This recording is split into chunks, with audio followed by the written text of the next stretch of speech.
प्रिय बेटों और बेटियों, जो इस चैनल के द्वारा डायरेक्ट एंड इनडायरेक्ट के अंतर्गत अध्ययनरत हैं वो सुने हमारी बात कि आज का टॉपिक होगा कि अगर रिपोर्टेड स्पीच के अंतर्गत इंटेरोगेटिव सेंटेंस आता है तो हम डायरेक्ट स्पीच को कैसे इनडायरेक्ट स्पीच में बदलेंगे।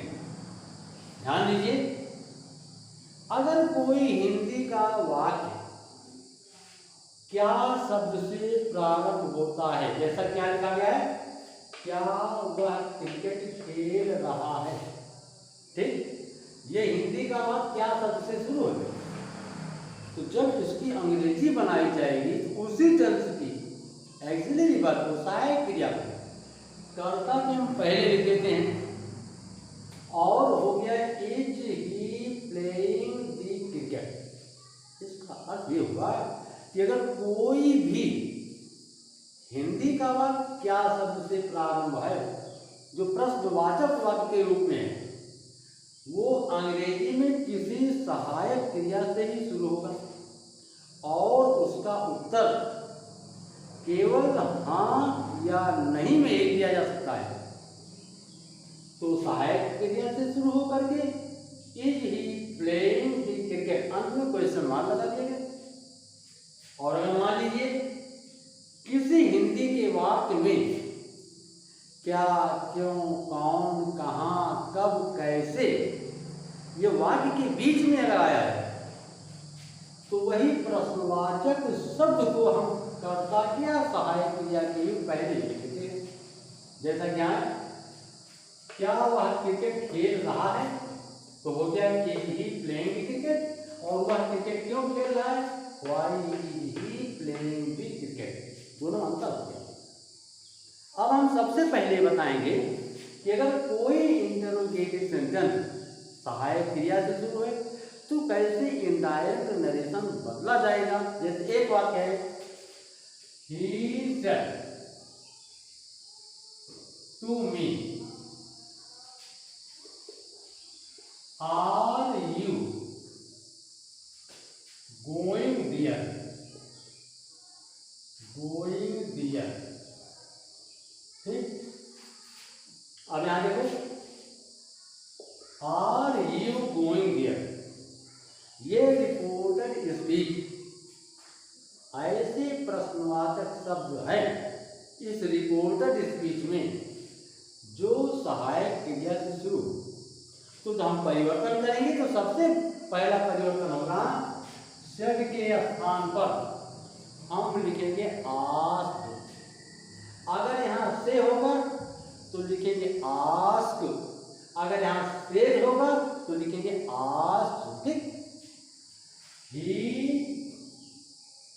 asked me, okay. इसके बाद कंजंक्शन, चाहे इफ लगाओ चाहे वेदर लगाओ, इफ बटे वेदर, दोनों में से कोई एक लगाइए। जैसा कि सुविधा के लिए हमारी छोटी स्पेस वाला है, इफ लगा दीजिए। तो ही आस्क्ड मी इफ, इसके बाद जो आपका ये रिपोर्टेड स्पीच है ये इंटरोगेटिव सेंटेंस है, लेकिन इनडायरेक्ट में जब बदलेंगे तो इसको असर्टिव बनाएंगे। असर्टिव बनाएंगे कैसे, कर्ता को पहले लिख देंगे, सहायक क्रिया को बाद में लिखेंगे और टेंस के अनुसार हम परिवर्तन कर देंगे।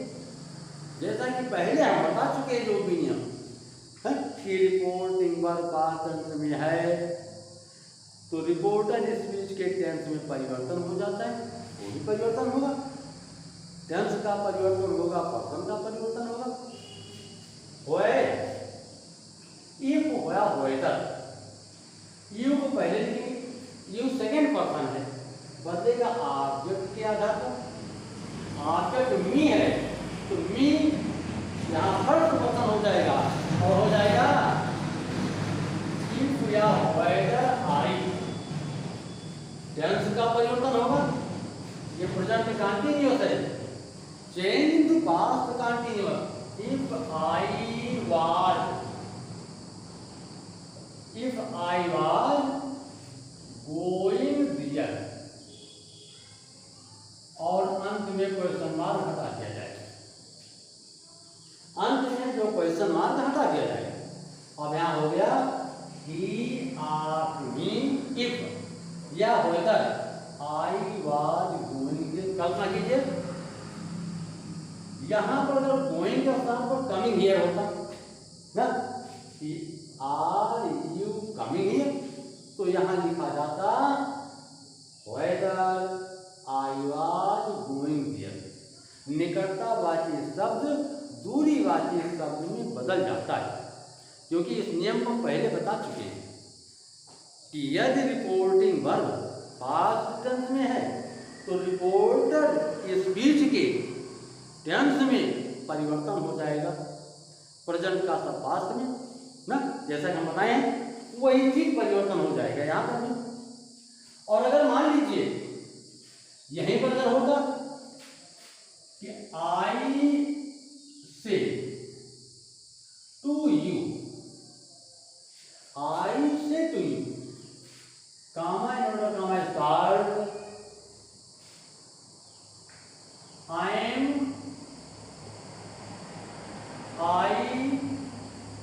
ए poor man, I a poor man. अब देखिए आई से है, ये जो है रिपोर्टिंग वर्ब प्रेजेंट टेंस में है, तो प्रेजेंट टेंस में है तो रिपोर्टेड स्पीच के टेंस में कोई परिवर्तन नहीं होगा, क्योंकि रिपोर्टिंग वर्ब प्रेजेंट टेंस में है। यहां क्या हो गया, आई आस्क्ड यू,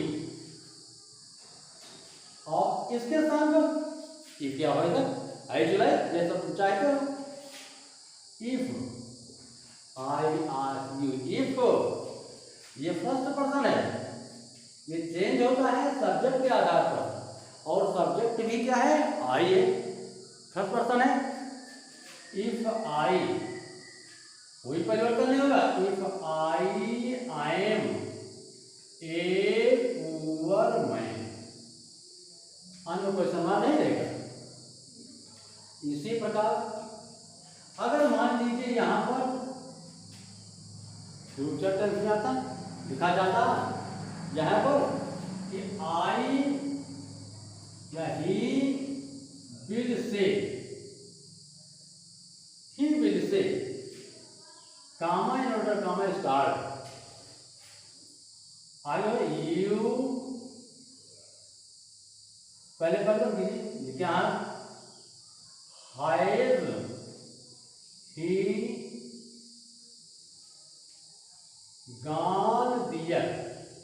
ठीक, अब यहां देखो, यहां reported speech present perfect tense में है, लेकिन यहां रिपोर्टिंग वर्ब फ्यूचर टेंस में है, नहीं बदलेगा, टेंस नहीं बदलेगा, केवल पर्सन अगर बदलने लायक है तो बदलेगा। यहां लिखा गया ही विल आस्क। अब प्रश्न ये उठता है कि पिछले टॉपिक में मैं बता चुका हूं कि अगर ऑब्जेक्ट रहता है तभी सेट को टोल्ड होता है, से को टेल होता है ना, लेकिन यहां उसका वो नियम नहीं लागू होगा, चाहे ऑब्जेक्ट रहे और चाहे ना रहे, सेट के स्थान पर आस्क होगा, से के स्थान पर आस्क होगा, और कहीं पर अगर सेज है तो आस्क सो हो जाएगा, आस्क सो हो जाएगा। इफ अब यहां है, इसको बनाएंगे असर्टिव सेंटेंस में। असर्टिव सेंटेंस ही पहले रहेगा, हैज वाला फंक्शन बाद में जाएगा, तो ही सोचे कि थर्ड पर्सन है, जैसा कि हम असर्टिव सेंटेंस में बता चुके हैं कि third person no change, first person बदलता है सब्जेक्ट के आधार पर, सेकंड पर्सन बदलता है ऑब्जेक्ट के आधार पर थर्ड पर्सन नो चेंज, ये थर्ड पर्सन है ही। ध्यान रखो टेंस में कोई परिवर्तन नहीं होगा। क्यों नहीं होगा? Will say he has gone there. ठीक, आगे क्वेश्चन बात खत्म हो गया। ये तो रहा है आपका ऐसा रिपोर्टेड स्पीच जिसमें कोई इस प्रकार का इंटरोगेटिव सेंटेंस आया हो जो किसी सहायक क्रिया से शुरू हो, एक्सिलरी वर्ब से शुरू हो, तो उसको हम डायरेक्ट से इनडायरेक्ट में बदलने के लिए इन नियमों के आधार पर बदल देते हैं। लेकिन अब सोचिए, कोई भी ऐसा सेंटेंस आए इंटरोगेटिव का जो किसी प्रश्नवाचक शब्द से प्रारंभ हो, जैसे कहा गया Ram said to him, Ram said to him, और क्या यहां लिख दीजिए why are you coming here. ठीक, अब यहां देखो, यहां पर रिपोर्टेड स्पीच में जो इंटरोगेटिव सेंटेंस आया है वो प्रश्नवाचक शब्द से प्रारंभ है, तो इसका एक अलग नियम होगा इनडायरेक्ट बनाने के लिए। कौन सा नियम होगा? देखिए, सबसे पहले तो हम सबको आस्क्ड में बदल देंगे, क्योंकि ये नियम हर जगह लागू होता है। एक्सिलरी वर्ब में भी लागू हुआ, इंट्रोगेटिव वर्ड है तभी लागू होगा। तो ही, अब यहां हो गया राम आस्क्ड हिम, राम ने उससे पूछा। अब यहां देखोगा, ये अगर प्रश्नवाचक शब्द से प्रारंभ है, ये अगर प्रश्नवाचक शब्द से प्रारंभ है तो विशेष ध्यान दे दीजिए, विशेष ध्यान दीजिए, कोई कंजंक्शन नहीं लगता है, कोई कंजंक्शन लगता ही नहीं है। तब क्या होता है? केवल इसी जो प्रश्नवाचक शब्द है उसको ही लिखते हैं, लेकिन परिवर्तन क्या होगा? यहां W कैपिटल लेटर में है, यहां W स्मॉल लेटर में हो जाएगा, ए ऐसे ये वाई, कोई भी why what where whom how कुछ भी रहे, उसका पहला वर्ण जो है स्पेलिंग स्मॉल हो जाएगा वाई। अब इतने को हम बनाएंगे, इसको बनाएंगे असर्टिव सेंटेंस में। जैसा कि अभी बता चुके हैं कि असर्टिव सेंटेंस में पहले कर्ता लिखा जाता है, फिर सहायक क्रिया, मुख्य क्रिया, अन्य बातें रहेंगी। तो आर को बाद में लिखेंगे, यू को पहले लिखेंगे और परिवर्तन करेंगे। यू सेकेंड पर्सन है, सेकेंड पर्सन बदलता है ऑब्जेक्ट के अनुसार, मतलब ऑब्जेक्ट के पर्सन, नंबर, जेंडर के अनुसार बदलता है। अब यहां ध्यान दो, वाई लिखा गया, यू इसके अनुसार थर्ड पर्सन हो गया, वाई ही हो गया, वाई ही, ठीक, वाई ही। अब हम टेंस का परिवर्तन करेंगे, और टेंस में ये कौन सा टेंस है? Present continuous. तो present continuous change into past continuous, और क्या गया? Why he was going there. अब देखिए, निकटतावाची शब्द कमिंग बदल गया गोइंग में, और हियर बदल गया हियर में। क्वेश्चन मार्क अपने आप समाप्त हो गया क्योंकि अफर्मेटिव सेंटेंस हो गया। अब ठीक इसी प्रकार से कोई भी है, मान लीजिए इसी कर दिया था, he will say, he will say, काम है जोड़न काम है start, he will say what are you doing, what are you doing। अब आ देखो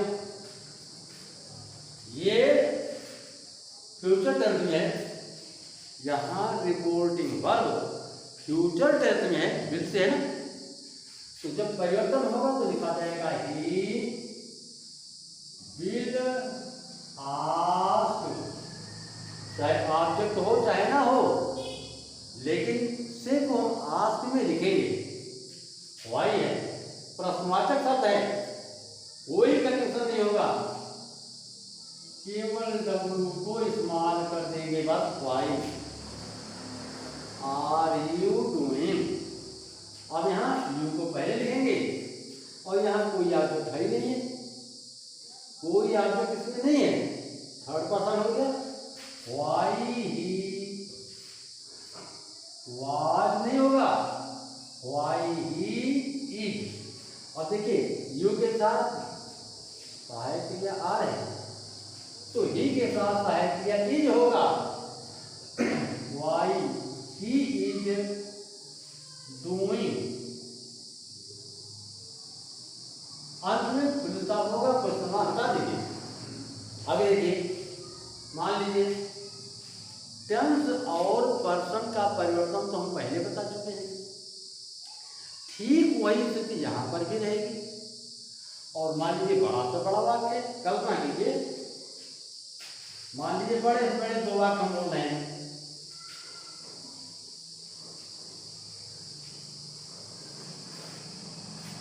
पहला वाक्य है इस रूप में, मोहन said to me, कौन सा to me, कॉमन और common star, where are you going, where are you going today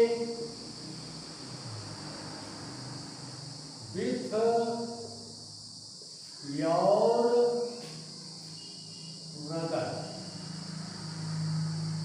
with your brother। अब देखो यहां और भी आपको पर्सन मिलता है, where are you going today with your brother, तुम आज अपने भाई के साथ कहाँ जा रहे हो। अब देखिए Mohan said to me, where are you going today with your brother, with your brother।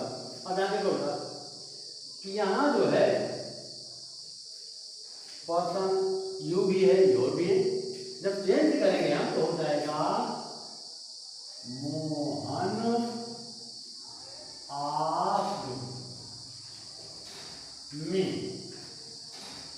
Condition कुछ नहीं लगेगा क्योंकि वेयर है ना, वेयर स्पेलिंग देखो स्मॉल, वेयर यहाँ ये सेकंड पर्सन है, ये बदल जाएगा ऑब्जेक्ट के आधार पर। ऑब्जेक्ट क्या नहीं है, फर्स्ट पर्सन है तो ऑब्जेक्टिव केस में, देखिए ये तो है नॉमिनेटिव केस में, यहाँ यू का स्थान पर आई हो जाएगा, वेयर आई। टेंस का परिवर्तन हुआ, where I was going, today that that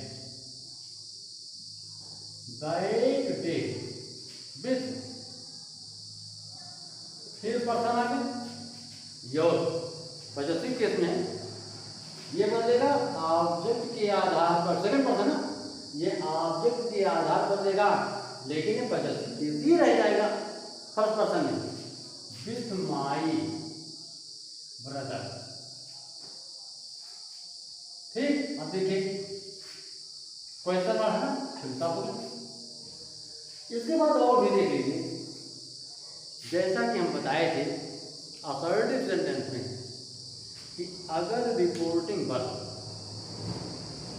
present tense में है या फ्यूचर टेंस में है, तब रिपोर्टेड स्पीच के टेंस में यहां पर भी परिवर्तन नहीं होगा, नहीं होगा। और भी सुन लीजिए, और अगर प्रश्न के रूप में रिपोर्टेड स्पीच में कोई यूनिवर्सल ट्रुथ कहा गया हो, कोई आदत प्रकट की गई हो, कोई हिस्टोरिकल जो तथ्य है उसको बताया गया हो ना, या कोई मॉरलिटी बताई गई, तब भी टेंस में कोई परिवर्तन नहीं होता है, कोई परिवर्तन नहीं होता। जैसे एक एग्जाम्पल हम वैसे मौखिक दे रहे हैं, जिसे कहा जाता कि he said to me is the Taj Mahal situated in Agra. तो प्रश्न किया जा रहा है, लेकिन है इसमें हिस्टोरिकल फैक्ट है, कुछ तथ्य उसका जो सच्चाई का है, तो वहाँ हम टेंस में कोई परिवर्तन नहीं करेंगे। उसी प्रकार से अगर यहाँ पर कहीं पर दिस का प्रयोग होता, जैसे हम कहते हैं इज दिस वर्ड ब्यूटीफुल, तब भी जो है कोई भी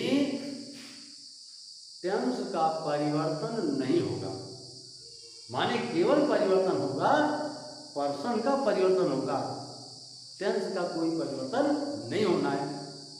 मान लीजिए एक पूछा जाता, क्या नरेंद्र मोदी जी भारत के प्रधानमंत्री हैं?